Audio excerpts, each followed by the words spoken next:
Hey there, Miss Modest here with Chapter 2 of The Phantom Tollbooth. Remember, in Chapter 1, Milo, who is very bored, doesn't seem to find anything interesting, gets this mysterious package. He assembles it, and it turns out that it's a toll booth. So he gets in his little automobile and goes up to the toll booth, puts his coins in, uses a finger to decide where he's going, and his finger lands on some town called Dictionopolis. So chapter 2 is called Beyond Expectations. Suddenly, he found himself speeding along an unfamiliar country highway, and as he looked back over his shoulder, neither the toll booth nor his room nor even the house was anywhere in sight. What had started as make-believe now was very real. What a strange thing to have happened, he thought, just as you might be thinking right now. This game is much more serious than I thought, for here I am, riding on a road I have never seen, going to a place I've never heard of, and all because of a toll booth which came from nowhere. I'm certainly glad that it is a nice day for a trip, he concluded hopefully, for at the moment this was one thing he definitely knew. The sun sparkled, the sky was clear, and all the colors he saw seemed to be richer and brighter than he could ever remember. The flowers shone as if they had been cleaned and polished, and all the tall trees that lined the road shimmered in silvery green. "Welcome to Expectations," said a carefully lettered sign on a small house at the side of the road. Information, predictions, and advice cheerfully offered. Park here and blow horn.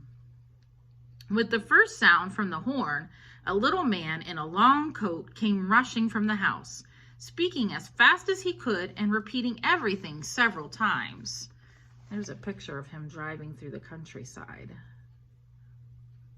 It does look very bright.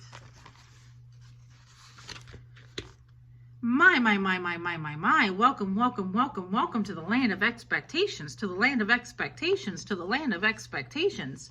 We don't get many travelers these days. We certainly don't get many travelers these days. Now, what can I do for you? I'm the weatherman. Is this the right road for Dictionopolis? Asked Milo, a little bowled by the effusive greeting. Well now, he began. I don't know of any wrong road to Dictionopolis. So if this road goes to Dictionopolis at all, it must be the right road. And if it doesn't, it must be the right road to somewhere else, because there are no wrong roads to anywhere. Do you think it will rain? And there he is. I thought you were the weatherman, said Milo, very confused. Oh, no, said the little man. I'm the weather, W-H-E-T-H-E-R, man, not the weather, W-E-A-T-H-E-R, man. For after all, it's more important to know whether there will be weather than what the weather will be. And with that, he released a dozen balloons that sailed off into the sky. Must see which way the wind is blowing, he said, chuckling over his little joke and watching them disappear in all directions. What kind of place is Expectations? Inquired Milo, unable to see the humor and feeling very doubtful of this little man's sanity. Good question, he exclaimed. Expectations is the place you must always go to before you get to where you're going. Of course, some people never go beyond expectations, but my job is to hurry them along whether they like it or not. Now, what else can I do for you? And before Milo could reply, he rushed into the house and reappeared a moment later with a new coat and an umbrella. I think I can find my own way, said Milo, not at all sure that he could. But since he didn't understand the little man at all, he decided that he might as well move on.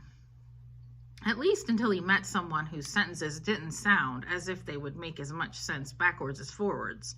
Splendid, splendid, splendid, exclaimed the weatherman. Whether or not you find your own way, you're bound to find some way. If you happen to find my way, please return it as it was lost years ago.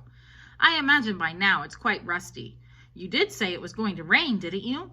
And with that, he opened the umbrella and looked up nervously. I'm glad you made your own decision. I do so hate to make up my mind about anything, whether it's good or bad, up or down, in or out, rain or shine. Expect everything, I say. and the unexpected never happens. Now, please drive carefully. Goodbye, goodbye, goodbye, good. His last goodbye was drowned out by the enormous clap of thunder. As Milo drove down the road in the bright sunshine, he could see the weatherman standing in the middle of a fierce cloudburst that seemed to be raining only on him. The road dipped now into a broad green valley and stretched toward the horizon. The little car bounced along with very little effort, and Milo hardly had to touch the accelerator to go as fast as he wanted. He was glad to be on his way again. There's Milo driving. It's all very well to spend time in expectations, he thought, but talking to that strange man all day would certainly get me nowhere.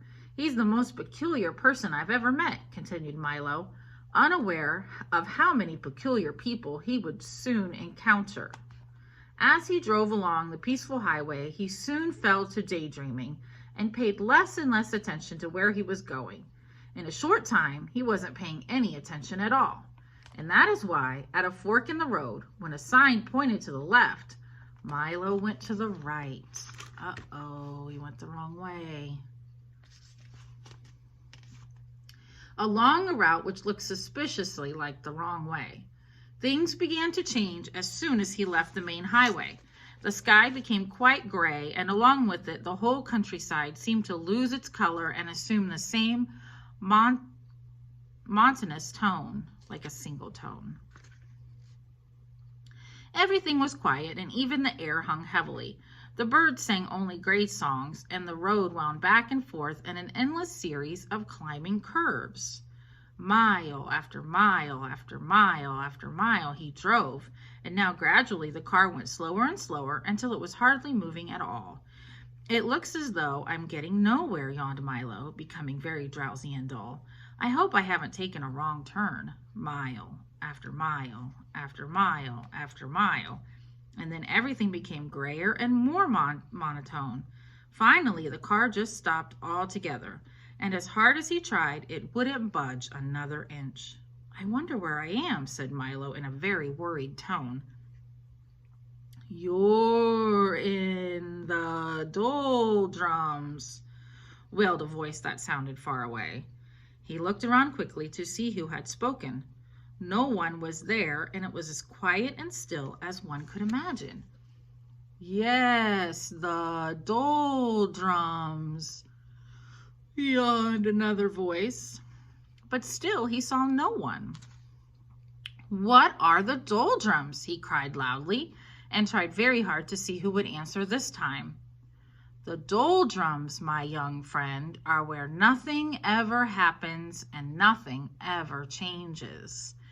This time the voice came from so close that Milo jumped with surprise, for sitting right on his shoulder, so lightly that he hardly noticed, was a small creature, exactly the color of his shirt. There's a picture. I'm wondering if these are people that live in the doldrums. It sounds very dull. Allow me to introduce us all, the creature went on. We are the Lethargians, at your service. Milo looked around and for the first time noticed dozens of them sitting on the car, standing in the road, and lying all over trees and bushes. They were very difficult to see because they happened to be sitting on or near was exactly the same color. I'm sorry, let me read that sentence again. They were very difficult to see because whatever they happened to be sitting on or near was exactly the color they happened to be. Each one looked very much like the other, except for the color, of course, and some looked even more like each other than they did like themselves. Sounds like they could be chameleons. I'm very pleased to meet you, said Milo, not sure whether or not he was pleased at all. I think I'm lost. Can you help me, please? Don't say think, said one sitting on his shoe, for the one on his shoulder had fallen asleep. It's against the law. And he yawned and fell off to sleep too. No one's allowed to think in the doldrums, continued a third, beginning to doze off. And as each one spoke, he fell off to sleep, and another one picked up the conversation with hardly any interruption. Don't you have a rule book? It's Local Ordinance 175389-J. Milo quickly pulled out the rule book from his pocket, opened to the page, and read, Ordinance 175389-J. It shall be unlawful, illegal, and unethical to think of thinking, surmise, presume, reason, speculate, meditate while in the doldrums. Anyone breaking this law shall be severely punished. Uh-oh.